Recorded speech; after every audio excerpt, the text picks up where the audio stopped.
चीज तो दिख रही है।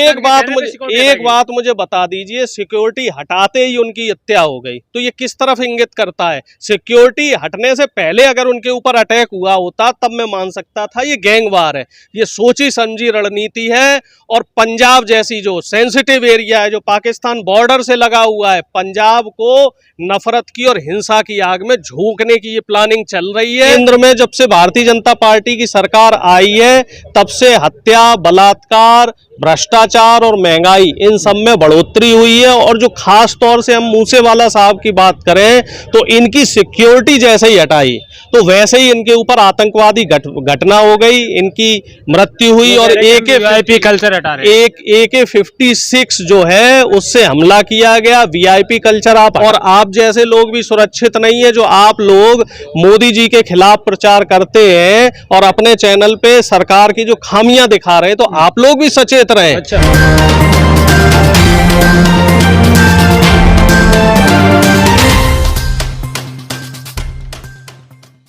नमस्कार, लो जी, हम फिर से आ गए हैं। मुद्दा बड़ा हॉट है। सिद्धू मूसेवाला की मौत का मुद्दा गरमाया हुआ है। वहीं अगर देश के कल के आंकड़ों की बात करें तो 79 लोगों की हत्या हो गई है, 77 रेप केस हो गए हैं, लेकिन उन पे कोई न बोल करके केवल सिद्धू मूसेवाले पे पूरे देश में आंसुओं का सैलाब आया हुआ है। इसी मुद्दे पे बात करने के लिए हमारे साथ है कांग्रेस नेता अरुणेश यादव जी। यादव जी, किस प्रकार से देखते हैं सिद्धू मूसेवाले की मौत को आप? देखो साहब, हमने पहले भी आप लोगों से कहा था और तमाम जो लोग थे, सोशल एक्टिविस्ट थे और जो इंटेलेक्चुअल लोग थे, तमाम लोग ये बोलते रहे, पंजाब की जनता से आह्वान करते रहे, केजरीवाल साहब के खिलाफ भी बोलते रहे कि जो केजरीवाल जी की नीति है वो खालिस्तान को कहीं ना कहीं सपोर्ट करती है। अच्छा। कुमार विश्वास जी ने भी चुनाव से पहले साफ तौर पे बोला था कि इनको खालिस्तान से फंडिंग हो रही है, लेकिन जनता उस चीज़ को नहीं समझ पाई। जनता को ये जो दिल्ली का जो फर्जी मॉडल है ना, फ्री बिजली पानी वाला, तो उनको जनता को ये लगा कि ये आदमी वहाँ पे कुछ अच्छा काम कर सकता है, तो इस वजह से जनता भ्रमजाल में फंस गई और उन्होंने पंजाब में आम आदमी पार्टी की सरकार बनी। और सरकार बनते ही आप देखिए वहाँ जो आतंकवादी घटनाएं हैं उसमें बहुत इजाफा हुआ है। और ख़ास तौर से अगर हम बात करें इस समय पिछले 7 से 8 साल की जो आप बात कह रहे थे, हत्याओं की, बलात्कारों की, कल के आंकड़े बताए। हाँ, हत्या और बलात्कार के बारे में मैं थोड़ा सा आपको और बताना चाह रहा हूँ कि NCRB के जो आंकड़े हैं 2013 से लेके अब तक हत्या और बलात्कार में, हत्या की बात की जाए तो तकरीबन 38% की बढ़ोतरी हुई है और बलात्कार की बात की जाए तो 34% की बढ़ोतरी हुई है। ये मेरा आंकड़ा नहीं है, ये आपका नहीं है, ये सरकार का आंकड़ा है। और ये सिर्फ आंकड़ा वो है जो केस रजिस्टर्ड हुए हैं, जो केस रजिस्टर्ड नहीं हुए उनकी इसमें गिनती नहीं है। तो निश्चित तौर पे केंद्र में जब से भारतीय जनता पार्टी की सरकार आई है तब से हत्या, बलात्कार, भ्रष्टाचार और महंगाई, इन सब में बढ़ोतरी हुई है। और जो खास तौर से हम मूसेवाला साहब की बात करें तो इनकी सिक्योरिटी जैसे ही हटाई तो वैसे ही इनके ऊपर आतंकवादी घटना हो गई, इनकी मृत्यु हुई और AK-56 जो है उससे हमला किया गया। VIP कल्चर आप हटा रहे हो, बहुत अच्छी बात है, लेकिन जहां सेंसिटिव क्षेत्र है, जब आपको मालूम है कि ये जो पंजाब है ये हमारा बहुत ही सेंसिटिव एरिया है, तो यहां आपको सावधानी रखनी पड़ेगी। और इस तरह के जो सेलिब्रिटी हैं, पब्लिक फेम है, पॉपुलर लोग हैं, तो इन लोगों को आपको सुरक्षा देनी पड़ेगी।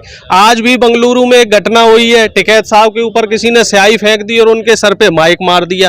तो इस तरह की जो घटनाएं हैं वो अब देखना आने वाले दिन में बढ़ती हुई मिलेंगी। हम और आप जैसे लोग भी सुरक्षित नहीं है, जो आप लोग मोदी जी के खिलाफ प्रचार करते हैं और अपने चैनल पे सरकार की जो खामियां दिखा रहे हैं, तो आप लोग भी सचेत रहें। अच्छा। हो सकता है कि बीजेपी के लोग आपके ऊपर भी अटैक करें। अच्छा। और मुझे भी सचेत रहने की जरूरत है, कहीं ना कहीं हो सकता है मेरे ऊपर भी हमला किया जाए। इस तरह के जो लोग हैं ये कायर प्रवृत्ति के लोग हैं, ये सच का सामना नहीं कर पाते हैं, ये सच्चाई को स्वीकार नहीं कर पाते हैं। इस वजह से इस तरह का जो काम किया जा रहा है, किसी की हत्या करवाना, किसी के ऊपर अटैक करवाना, बहन बेटियों के साथ बलात्कार और दुराचार की घटनाएं, तो ये कायर लोगों का, बुजदिल लोगों का और जो समाज की गंदगी है, जिनको हम कहते हैं समाज के कीड़े हैं, इन सब लोगों का ये काम है। और ऐसे लोगों को ही हमें इस सिस्टम से हटाना है और ज्यादा से ज्यादा ज़्यादा से ज़्यादा लोगों को हमें इस समय जागरूक करने की ज़रूरत है, लोगों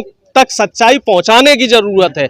और जो ये केजरीवाल साहब कह रहे थे कि ये गैंग वॉर है, तो मैं साफ तौर पे बोलना चाह रहा हूँ ये गैंग वॉर नहीं है साहब, ये प्री प्लान्ड था पहले से कि सिक्योरिटी हटेगी और उसके बाद मूसेवाला साहब की हत्या की जाएगी। ये पहले किसने किया था प्लान? ये खालिस्तानी जो आतंकवादी संगठन है, इसमें उसकी पूरी तरीके से आप देखना उस षड्यंत्र में खालिस्तान का हाथ मिलेगा। अगर इस केस की सीबीआई जांच होती है तो हालांकि केजरीवाल और जो भगवंत मान है, ये दोनों लोग लीपापोती करने में लगे पड़े हैं। दोनों लोग साफ तौर पे ये कहते नजर आ रहे हैं कि ये गैंग वॉर है। मतलब आप साफ तौर पे केजरीवाल पे आरोप लगा रहे हैं, साफ तौर वो चीज तो दिख रही है। एक बात मुझे बता दीजिए, सिक्योरिटी हटाते ही उनकी हत्या हो गई, तो ये किस तरफ इंगित करता है? सिक्योरिटी हटने से पहले अगर उनके ऊपर अटैक हुआ होता तब मैं मान सकता था ये गैंग वॉर है। ये सोची समझी रणनीति है। और पंजाब जैसी जो सेंसिटिव एरिया है, जो पाकिस्तान बॉर्डर से लगा हुआ है, पंजाब को नफरत की और हिंसा की आग में झोंकने की ये प्लानिंग चल रही है और इसमें केजरीवाल साहब दोषी हैं। मैं तो ये भी अपील करूंगा माननीय कोर्ट से कि इसकी केंद्र सरकार से भी कहूंगा, हालांकि ये काम होगा नहीं, केंद्र सरकार जो बीजेपी है और ये दोनों आपको मालूम है ये तो दोनों सिक्के के दो पहलू हैं। हाँ जी, लेकिन मैं कोर्ट से निवेदन करूंगा कि इसकी सीबीआई जांच हो और भगवंत मान और केजरीवाल जी के ऊपर हत्या का मुकदमा चलना चाहिए साफ तौर पे। ये लोग जो है मूसेवाला साहब की हत्या में इन लोगों के ऊपर मुकदमा चलना चाहिए कि ऐसी जो पब्लिक फेम है इनकी सिक्योरिटी आपने क्यों हटाई, जबकि इंटेलिजेंस ने साफ तौर पे बता रखा था कि इनके ऊपर अटैक हो सकता है। नहीं डॉक्टर साहब, एक चीज और निकल के आ रही है, 425 के आसपास लोगों की सिक्योरिटी हटाई गई थी और इसमें नाम उजागर किया गया है, इसको किस प्रकार देखते हैं?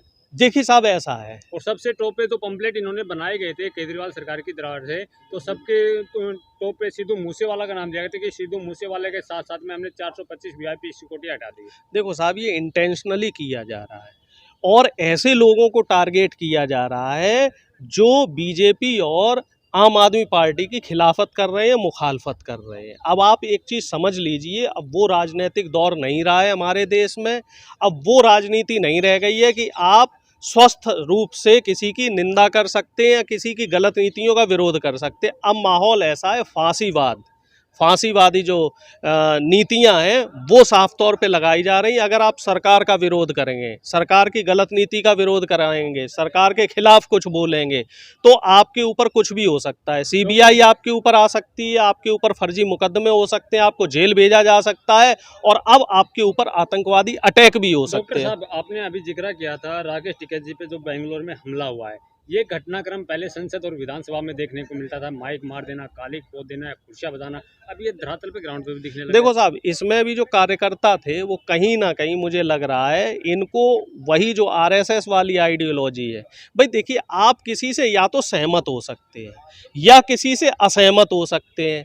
अगर आप किसी से सहमत नहीं है, आपकी अलग विचारधारा है, तो आप उसको विचारों से कहिए। ये क्या बात हुई कि आप मान लो टिकैत साहब या कोई भी है वो एनी आओ, अगर आप उनके विचारों से सहमत नहीं है तो क्या आप उन्हें गोली जान से मार देंगे? ये हमारा जो देश है इसमें अभी भी लोकतंत्र जिंदा है और इस तरह के लोग लोकतंत्र को तार तार करने की कोशिश कर रहे हैं। और हमारा जो विरोध है, हमारा जो संघर्ष है, हमारी जो लड़ाई है वो इसी विचारधारा के लोगों से है, क्योंकि हम गांधी को मानने वाले लोग हैं। हमने पहले भी सावरकर और गोडसे जैसे लोगों का विरोध किया है और आज भी जो उनका डीएनए है, जो संघी विचारधारा के लोग हैं, जो देश में मध्यम वर्ग को खत्म करना चाह रहे हैं, जो देश में आम आदमी को कमजोर करना चाह रहे हैं, जो देश में लोकतंत्र की आवाज को दबाना चाह रहे हैं, तो आज भी हमारा उनसे विरोध है। और हमारी जो ये वैचारिक लड़ाई है ये तब तक चलती रहेगी जब तक हम ऐसी ताकतों को इस देश से हटा नहीं लेंगे। डॉक्टर साहब, लास्ट में यही जानना चाहूँगा, दीप सिद्धू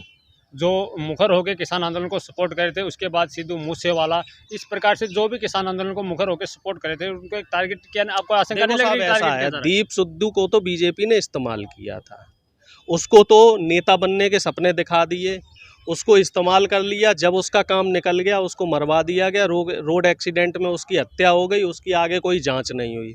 और आज का जो दौर है ना, अब वो दौर है, मैं फिर से आपसे कह रहा हूँ, अगर आप सरकार का विरोध कर रहे हैं तो आपके ऊपर इस तरह के हमले हो सकते हैं। चाहे वो टिकैत साहब हो, चाहे वो योगेंद्र यादव जी हो, या जितने भी किसान नेता हैं, तो सबको अपने अपनी सुरक्षा पे, बिल्कुल सबको अपनी सुरक्षा पे ध्यान देना चाहिए। और जितने भी विपक्ष के नेता हैं, इनको भी अपनी सुरक्षा पे ध्यान देना चाहिए, क्योंकि ये कायरों की और बुजदिलों की सरकार है, ये गोडसे को मानने वालों की सरकार है। ये किसी भी हद तक गिर सकते हैं। इनके अंदर ना तो आचरण बचा है और ना ही इनके अंदर मान मर्यादा बची मतलब है। आप ये कहना चाहते हैं, जो लोगों ने किसान आंदोलन के थ्रू सरकार को झुकाने का काम किया था, आगे उनमें से बिल्कुल निश्चित तौर पे जो सोशल एक्टिविस्ट थे, जो किसान नेता थे और जो विरोधी दल के नेता थे, जो मुखर होकर किसान आंदोलन में सरकार के खिलाफ खड़े रहे, तो उनको भी खतरा है और उनको भी सचेत रहने की जरूरत है। देखिए, ये बहुत बड़ी घटना है अपने आप में कि किसी एक प्रदेश में इतने बड़े सेलिब्रिटी को आज के दौर में AK-47 से भून दिया जाता है। और अभी भी केजरीवाल ये कह रहे हैं कि ये गैंग वॉर है। नैतिक जिम्मेदारी अभी भी लेने को तैयार नहीं है। तो इससे ज़्यादा शर्म की बात नहीं हो सकती।